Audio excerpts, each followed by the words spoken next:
And London. Oh, and London, yes, that's right. I forgot about that one. I didn't get invited to that one. So, but no, yeah, a pleasure to be here. I'm going to touch on a few highlights of kind of what we're hearing in the market and a few just trends of like how we can get started with this. And so I'm happy to flex if there's like questions in the crowd and just interrupt me at any time. But hopefully just do a quick little download and we'll get to some good food and drink together. So, yeah, as I said, I'm Mark Hanson, been with Emsi Birdie Glass for 3 years. Previously, I was a customer of theirs for 5 years at United Health Group, and I was doing people analytics and doing some really cool things with the innovative team there. And luckily, still get to work with all of my old colleagues because they're still customers of Emsi Birdie Glass. So I get to talk with them every couple of weeks and keep leading from afar with some of their innovative things that they're working on. So today we're going to be talking about talent intelligence and just what are some ways that we can do more effective decision making around how to use data, how to deploy that data, and talent intelligence is kind of the central linchpin of where do we bring all this data together and centralize it. And so as all of you know, we're in a crazy tight labor market. I mean, this is nothing new. The great reshuffle is causing lots of talent issues, and we are hearing this from every single customer. We don't have enough candidates. We can't pay enough. All of these candidates are asking for exorbitant amounts, and we're losing people really rapidly. And so turnover's high, and the recruitment market has just become a little bit crazy. And so nothing new to you all, but these are the exact questions that we're getting from customers saying, how do we attract, retain, deploy this talent? How do we, create the right incentives and the right culture to keep them here? And then how do we promote from within? And the ones that we are getting, we're so desperate for talent. Now the conversation is switching to, well, how do we politely promote them out of our org because it wasn't sold exactly what we got. And there's been a massive shift to focus on skills. And this is nothing new. Skills have been around for a long time, but I feel like every single conversation that we have is saying we got to do better with our skills initiatives. We have to figure out skills within our workforce. We have to figure out what's the skills in our roles, what skills are we teaching in our learning development, how do we recognize these skill gaps, because that is one of the easiest levers that companies are trying to pull is, okay, if we just teach them some skills, that will magically engage them and keep them in our workforce. Not as simple as that, but that's the first lever that most companies are going after. And so we're trying to help with all of our data coming from the labor market aggregation that we have and trying to break that down a little bit easier, get companies started with, okay, where do we actually start with skills? Where can we deploy this effectively to get skills attached to our data so that we can actually make some of these great talent decisions? And the other category that's popping up a lot, you may have heard of build, buy, borrow strategies.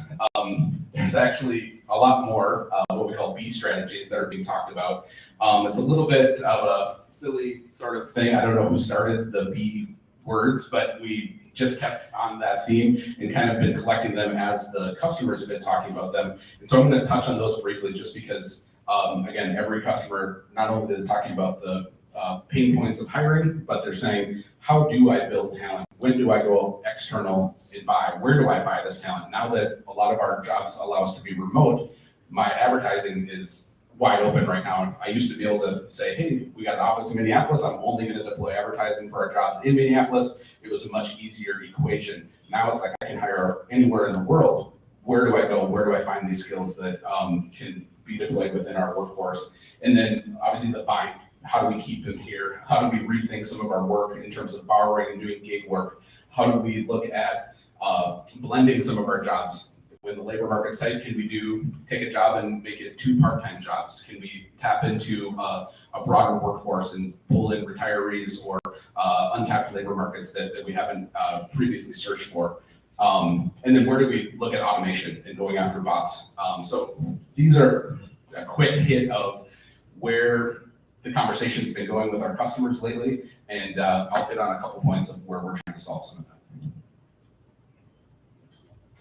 So where does talent intelligence come into play with all of this current environment that we're playing in? Well, it's never more important right now than to bring in a centralized view of what's happening in your internal workforce and your external workforce, because we have to make smarter decisions with the talent data that we have in-house, and then how do we find that talent externally, and really being able to look at the full life cycle of, okay, why are our employees leaving? Okay, as they come in, do we have good onboarding practices? Are we finding the right skills in the marketplace. Are they a quality hire? Do we have ways to incentivize them to stay here and keep engaging them through learning and development? And so talent intelligence is that hub of bringing that data together and helping leaders and frontline managers understand where is their workforce and where do we need to go to keep this workforce coming in our four doors. So why is everybody focused on skills lately? One of the things that it's been an interesting ride. When I started with Emsi Burning Glass 3 years ago, everyone kept calling us and saying, my leaders are asking us to have a skill strategy, and I don't know what that means. And so we're like, well, can you give us a little bit more? Can you break down a use case for us? Can you, what is the pain points? They're like, we don't know. They just said everyone's talking about skills at all these leadership conferences that we're going to. This is fun. Everyone's talking about skills. The leaders said we need to deploy more skill strategies, and we just didn't know where to go. So we did a lot of education, and we said, well, where are your skills coming from? What systems? What do you know about your employees? Well, we found out they don't know anything about their employee skills because it's really hard to inventory your employees. It's really hard to infer skills and actually validate that they have those skills. And so as you start to look at the pain points, it was very real for these customers calling us. They were in panic mode because they're like, I have to produce some sort of skills report to my boss and I don't know where to start. I see Target smiling. Sure. I'm guessing you got those same requests a lot. And then where do we even deploy the skills for our learning content? How do we effectively distribute that to the employees that actually need it? And who are these employees, and do we even have the right skills in the right roles? So they didn't even know how to identify the skills in their roles either. And so as we think about talent intelligence and the critical spot that they can bring this data together, we need to chunk this off in phases to be able to go after different parts of the skills equation, and then they're going to be central for deploying this and working with all the other HR partners in the field. So we also talk with companies to figure out just training them and helping them understand what is skills-based hiring and learning. Because most of them have been doing it from, oh, you're a financial analyst on our team. Here's a whole bunch of finance courses to get started. Go look in the LMS that we have and go for it, have fun. Well, it's a great shotgun approach. Hopefully your employees take advantage of that, but it's not really effective when you actually look at, okay, which of my financial analysts are actually struggling? Where do they need to expand? Who's up for promotion? How do we think about succession planning and developing this? Going after the skills side of that helps make that more targeted, more effective, and it engages the employee a lot better. And the same thing on the skills side for screening for skills, for looking at adjacent roles that have similar skill sets. How do we dump the old language of a vague job title, especially for some of these emerging roles that don't have a clear definition yet? Skills helps unlock and really pinpoints where we can go after this. And as we think about the data side of this, the common language of a skill library, every single system that we have in our HR tech stack is using a different library today.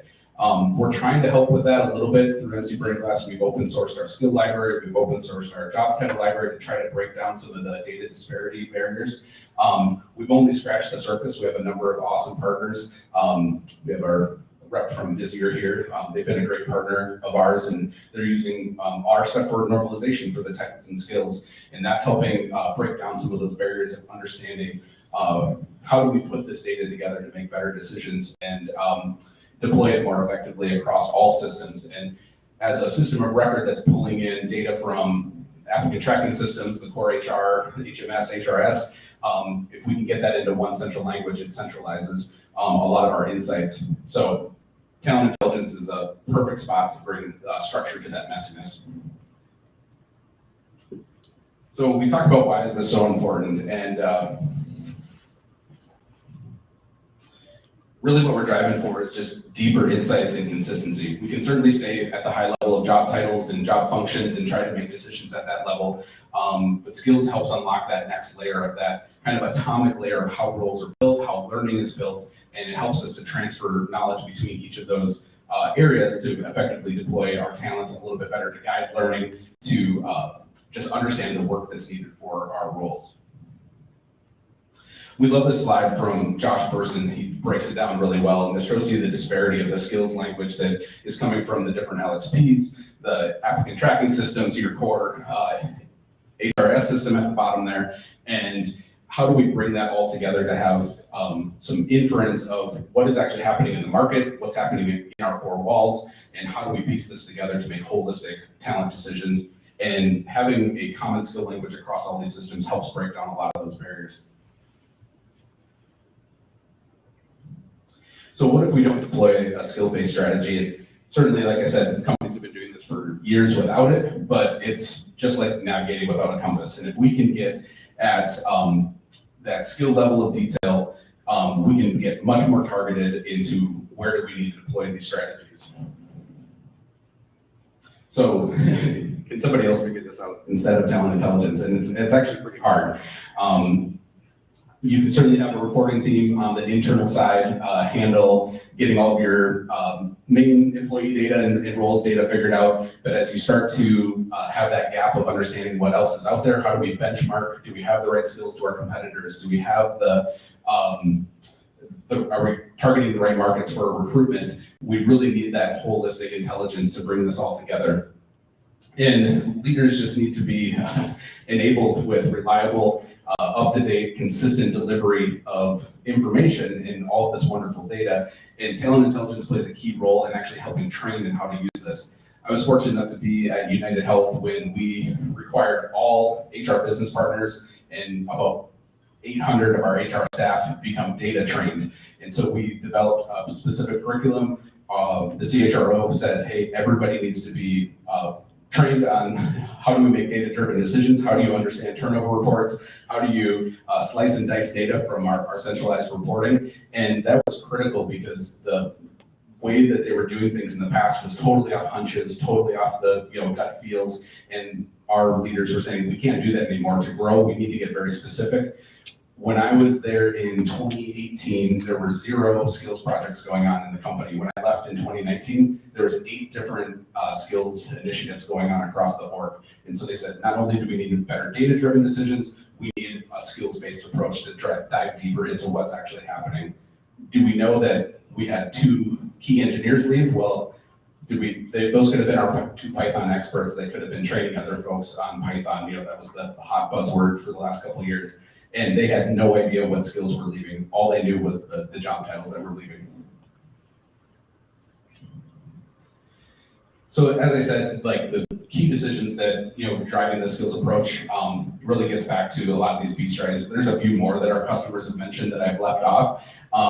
But these are the ones that I love talking about because it truly has a holistic view of rethinking work. What is the future of our workforce going to look like? What is the future of our jobs going to look like? Are we going to even have jobs? Are we going to go to more of that fluid work around gig work and projects within a work? At HR Tech last year, Robin from Mercer had an awesome presentation about blowing up what we think about the structure of jobs and job titles and how we could go to a spot where you just show up on a day and you're hired by a skill set and you're deployed project-based from a centralized system that can do all of the logistical planning to move people throughout that work. And you don't actually have a core team or a core job that you do. So if you caught that presentation or look that up, Robin's got some really cool things about some possibilities for what might happen to the future of getting hired to a job title. It's could be non-existent, which I think is pretty cool to think about. So all of our customers are asking, where do we start? So we say, go after your roles first. If you can understand your roles, we can get 100% of your roles tagged with skills. And if you start with a common skill language that's tied to some contextual labor market data to help you benchmark and actually look at this, that's a perfect spot to start, because if you start going after your people or your learning, you're going to miss a critical comparator component of that source data. And this is a great starting spot. It'll give you a ton of inferred skills for the employees that are sitting in those jobs, and it will give you a really holistic inventory of what do you need. And as you start to plan for the future of work, it's really easy to build skill profiles to say, we think this role is going to switch. Well, how is it going to switch? That starts teeing up where do you need to deploy learning for reskilling, upskilling folks to move throughout the org. And so it gives you those critical, what we call atom components to start building that new molecule for that role. And then there's a few practitioners in the room, a lot of vendors, but for the practitioners, we always love pilot projects. That was our secret at United Health Group, is we never had a pilot or a POC get turned down by a leader. So that's where we always started, because we could actually get some executive approval. And when we started the project, as you build the scope, it was critical to get the executive buy-in and do a roadshow to explain what are we doing, why are we doing it, how are we going to move forward with this, and what are the effects that we're going to get from this. And next was putting together some of the skill ecosystem. So you don't have to do crazy with all the systems. A lot of this can be done in Excel, but we start thinking about the central repository, where this data is going to live, how are we going to deploy some of the decisions and put this data together, and then start embedding it into some of those core workflows, whether it's hiring, whether it's learning, whether it's identifying skill gaps with a pilot group of employees to go and inventory their skills and compare it back to the skill profiles, and then of course measure the impact. Because if we can show that we've made movement in development or retention, any of those metrics help expand that to the next pilot group and scale this to the rest of the org. So yeah, that is the start. All right, thank you.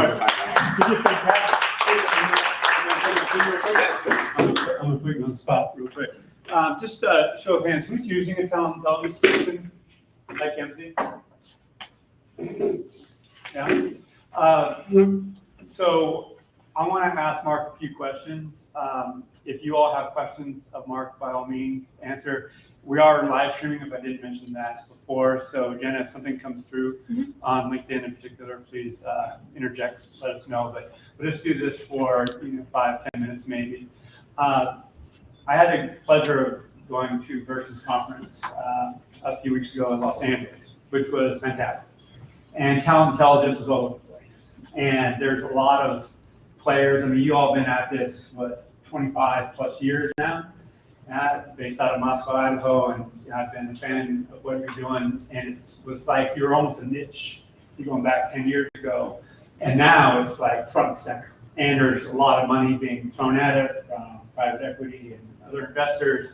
And there's just a lot of talk about it. And there's this assertion that talent intelligence is the next evolution of people analytics.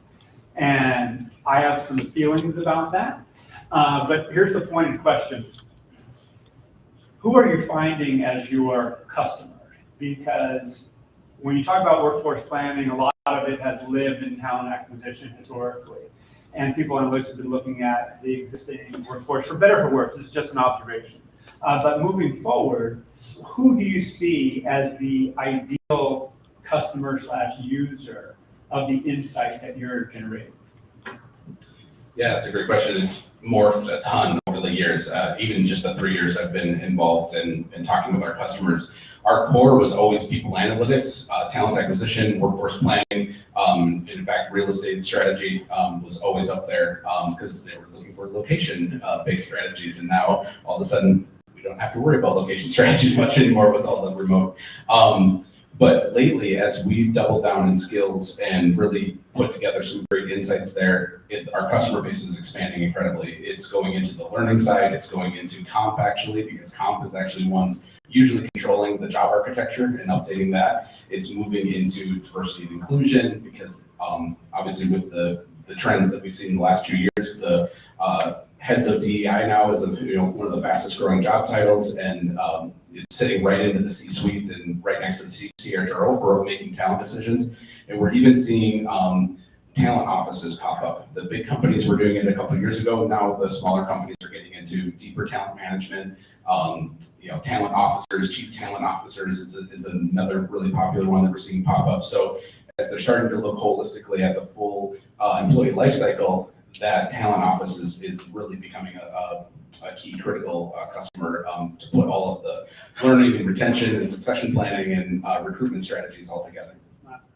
That's fantastic to say or hear for a variety of reasons. Number one, if you go back, this is 30 years ago, Norton and Kaplan, authors of the Balanced Scorecard at Harvard, talked about not only the Balanced Scorecard, but the Office of Strategy Management. And they talked about it from an enterprise level. But we can actually break it down to HR and have effectively a group that's overlooking all the functions within HR and making sure that there's cohesion among those formerly disparate strategies of talent acquisition, learning, comp, and so forth. So do you see governance essential to optimizing the use of investment in any talent intelligence solution, let alone Emsi?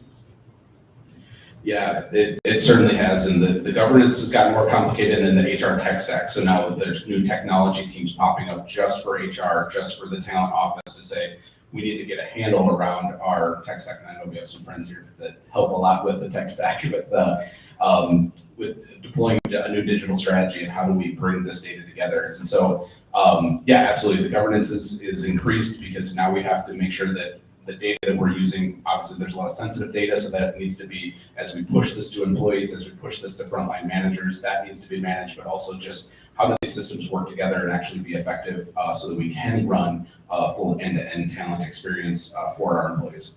Yeah. Well, thank you for that. And if anyone has that governance figured out, please let us know, because there's some room to improve there. I think we'll all agree. All right, I have one more question. Does anyone have a question before we get some food and some more drink? Yes, Kevin? Go ahead. Sure. Speaking of talent, I was curious about underappreciated skills, in other words, skills that maybe deserve more attention than they sometimes get. I'm gonna have to throw this up to you. Please, yeah, there is. It's interesting. There's some companies that are going after a soft skill strategy because it is so applicable in so many different roles, and other companies are like, no, we're so far behind on hard skills that we just need to double down with our technical side and going after. So, I mean, the one that always pops up is, communication, learning agility. Those are some of those that are hard to pin down a lot of times. The other one was, collaboration's been a big one where, as we start to move remote and teams are now having to figure out how to do project work together remotely, how do we communicate remotely, there's more nuanced versions that are coming out. So most of those have been underappreciated for a long time, and it really amped things up when everybody was on a Zoom call and trying to figure out how to work together. Thanks. That's a great question. I would add, in aligned with learning agility, growth mindset, the insatiable curiosity and willingness to learn. Yeah. Thanks, Mark. Jared Johnson from Target. Question for you about the companies. So a lot of companies are getting into the skills game. The ones that are doing it right, what are they doing? And the ones that are just missing it, what are they doing?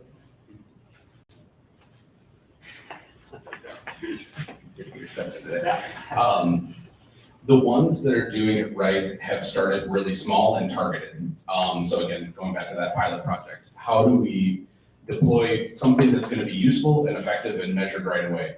The companies that are struggling is they just have that vague question from the leaders. We got to figure out skills and what does that mean? And they're trying to boil the ocean with all sorts of different strategies, going after learning and inventorying employee skills, trying to figure out skills within their systems and pull those together within a centralized database. They're trying to do everything at once. And so we're trying to help stay really focused to say, the best spot to start is with your roles and getting skill profiles, because that moves beyond a vague job description, it moves beyond a vague job title, but it appends really nicely to your core data. And if we can get some of those insights figured out, you can start to take immediate action on smaller projects to deploy out delivering insights in Excel. I mean, it doesn't take much to show that there is skills that we planned for. Let's assume that these skills, the people that were hired to that have those skills. And then now, where do we have gaps? Where are we moving towards? Which roles are adjacent? If we're losing some roles, can we deploy those skills over to this growing team? And I think a lot of the companies that figured this out really well, we have a couple really cool partners that have identified folks that were going to get laid off during the pandemic. They went deep in trying to understand what skills they do have. And instead of just letting all of them go, they said, well, we have actually growing parts of our business, or we've pivoted to a new spot where we actually have open positions. Can we, with like reskilling, push them into those roles? Because they anticipated that the labor market was going to be tight for people looking for jobs during the pandemic. And so keeping that institutional knowledge and keeping even basic things like logistics, keeping the laptop and all of those things that companies were not ready to onboard people remotely, there was huge financial savings there to retain those folks. So starting small was huge. All right, I'm going to sneak in a couple quick questions. As soon as you make a bet on a certain skills taxonomy, you're saying that's a long-term decision. Is that correct? Yeah. Okay. And the other thing that I want everybody to understand is KKR came in, purchased Burning Glass purchased Emsi, and now you have a rebrand coming up. Can you, and I don't want to lead you into this, but the social impact and the relationship with CSR, can you share a little bit about what that's all about? Yeah, so it was a crazy transition of being bought by a private equity firm, especially being owned by a nonprofit. We were owned by Strata Education Group previously, which was such an odd fit, but we were the only for-profit portfolio company for this big education nonprofit. But the nice thing about KKR coming in was we're under their social impact fund. And so one of the things that attracted them most to buy us was our open skills library, our open job title library, and they have to abide by the UN sustainability goals. As part of their fund thesis and kind of the governance that they have around what they have to report back to their board of directors. And we were a nice fit because we did have that philanthropic side to our business. And we also, not everybody knows this, but we have a huge government division that works with workforce planning boards and unemployment offices and local, state, and federal government. And then our third large division is higher education and just education institutions in general. And so as we combine that with the org that I'm in, we call our talent org, it really is kind of the full piece of the economy of where we're helping equip local government leaders with better data. We're helping equip schools with better data to start talking with their employers at a more effective level. And the skills language, it was very purposeful when we open sourced that. We were trying to break down those barriers of schools and employers and local governments talking to each other, and how do we deploy tax incentives and different programs and help the schools survive with more updated learning for what the employers wanted. That core mission resonated really nicely with KKR. And luckily, Burning Glass had been in the government and education business for 20 years, almost the same amount of time as us when we got merged together. And so we just took two massive data sets, pushed them together, and it's been a really nice merger so far. Here you are. All right. Well, Mark, thank you very much. Super appreciate you. Good luck. All right.